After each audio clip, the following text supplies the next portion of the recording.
नमस्कार, मी पंजाब टक. आज आहे 24 मे 2025. सर्वप्रथम शेतकऱ्यांना सांगू इच्छितो की 30 मे पर्यंत असाच पाऊस पडणार आहे आणि मी आहे आमच्या शिरू तालुक्यात दुधना धरणावर आणि या ठिकाणाहून सर्व शेतकऱ्याला अंदाज देणार आहे. तर हे आहे दुधना धरण, आमच्या शिरू तालुक्यातलं दुधना धरण आहे आणि या ठिकाणून माझ्या महाराष्ट्रातल्या शेतकऱ्याला अंदाज देणार आहे की राज्यामध्ये 30 तारखेपर्यंत असाच भाग बदलत पाऊस पडणार आहे म्हणून हा अंदाज लक्षात येतात. पण राज्यात सांगायचं झालं तर सर्व शेतकऱ्यांसाठी आनंदाची बातमी, 1, 2, 3 जूनला राज्यात सूर्यदर्शन होणार आहे, पाऊस विश्रांती घेणार नाही, वरून राजा रजेवर जाणार आहे म्हणून हा अंदाज लक्षात येतात.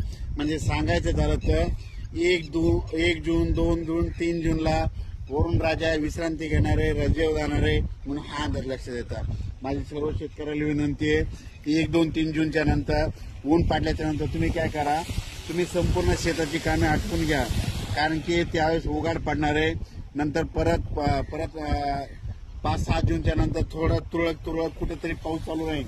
पण राज्यात मात्र 1, 2 जून, 3 जूनला सूर्यदर्शन होणार आहे, चांगलं हवामान कोरडं राहणार आहे म्हणून हा अंदाज लक्षात येतात. पण राज्यात मात्र आता 27, 28 आणि 29 मेला म्हणतं ठिकठिकाणी मुसळधार पाऊस पडणार आहे, भाग बदलत पडणार आहे म्हणून हा अंदाज लक्षात येतात. राज्यात दररोज वेगवेगळ्या भागात 2-2 दिवस पाऊस मुक्काम करत जाणार आहे म्हणून हा अंदाज लक्षात येतात. पण राज्यात मात्र 30 मे पर्यंत असंच पावसाचं वातावरण राहणार आहे म्हणून हा अंदाज लक्षात येतात. अचानक वातावरण बदल झाला तर लगेच एक मेसेज दिला जाईल. धन्यवाद.